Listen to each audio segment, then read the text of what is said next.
आता है नहीं आता? श्रीमद् भागवत में नहीं आता। नहीं आता, बिल्कुल नहीं आता। क्योंकि सुखदेव जी राधा रानी को परम गुरु मानते थे। जब राधा रानी का नाम ही श्रीमद् भागवत जी में नहीं दिया तो विवाह का उल्लेख कैसे हो सकता है? लेकिन श्रीमद् भागवत जी को छोड़ के 12 ग्रंथ ऐसे हैं जो हमारी लाडली जी के विवाह का उल्लेख करते हैं।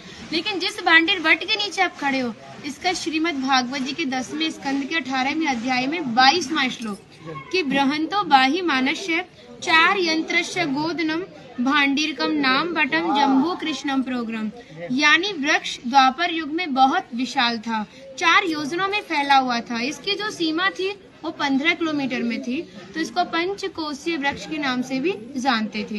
कान्हा जी इन्हीं की शाखाओं पर चढ़ के यमुना मैया को आर पार किया करते थे।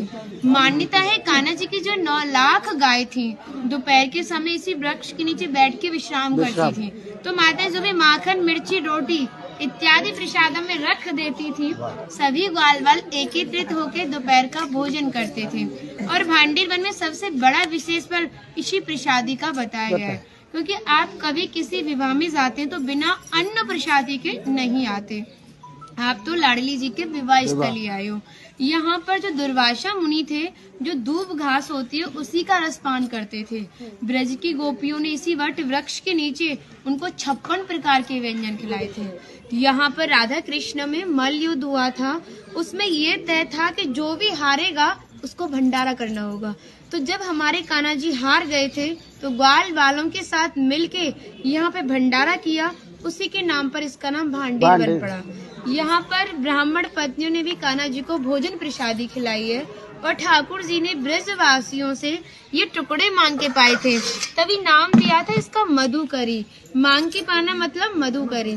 तभी शास्त्रों में ब्रजवासियों को अपना हृदय बताया और कहा कि जब तक ब्रजवासी की कृपा नहीं होगी, ठाकुर जी की कृपा बहुत दूर की बात है। यानी सर्वप्रथम ब्रजवासी की कृपा होना बहुत जरूरी है, जब ही हमारे ठाकुर जी हमारे ऊपर कृपा करते हैं। हमारी राधा रानी ने स्कंद पुराण में इस स्थान के बारे में ये कहा था कि जो भी गुप्त वृंदावन आएगा वो मोक्ष को प्राप्त होगा। यानी भांडीर वन को ही उन्होंने गुप्त वृंदावन कह के संबोधित किया। तो कान्हा बोले तुम इतनी बड़ी बात को कह रही हो, लोग पाप करेंगे और सीधे दौड़े भांडीर वन चले जाएंगे, क्योंकि आपने तो मोक्ष धाम ही भांडीर वन को कह दिया। तब हमारी लाडली जी ने कहा नहीं कान्हा, मैं जिस पर विशेष कृपा करूंगी, जिसके प्रति मेरी भक्ति भाव दोनों सच्चे हैं और भक्त मेरी शादी में उपस्थित है। यानी आज से 5,500 वर्ष पूर्व आप इस स्थान पर थे।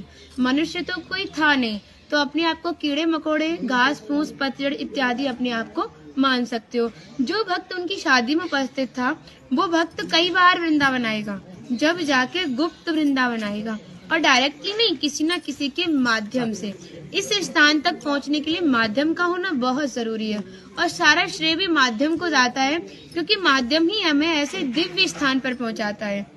और जो भी भक्त भांडीर वन में प्रवेश करेगा, प्रवेश करने से जो कान्हा ने 14 लीला भांडीर वन के अंदर की हैं, उनके दर्शन मात्र का फल प्राप्त होगा। और जो भी यहाँ की एक किनका प्रसादी पाएगा और एक रात्रि निवास करेगा, वो इस ब्रज गौलोक धाम से वैकुंठ गौलोक धाम को जाएगा, क्योंकि जो हमारे ठाकुर जी ने गौलोक धाम को इस 84 कोस में ही बांटा है।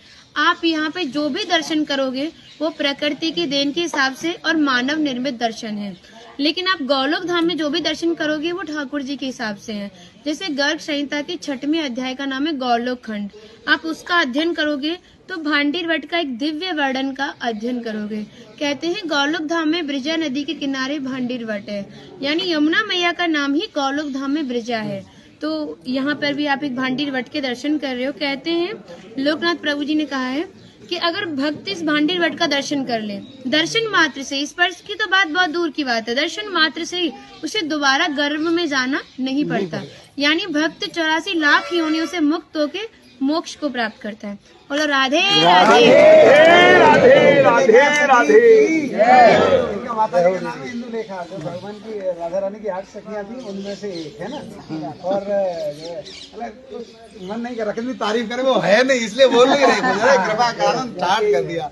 हम सब केवल बाजरे की रोटी खिला रही हो, तुम सच में राधा रानी हो, और ऐसा आशीर्वाद दो हम सबको, सच में ऐसा आशीर्वाद दो कि हमारी मैया भी, हमारी सब माताएं भी थोड़ा थोड़ा जिनसे ये मिलें।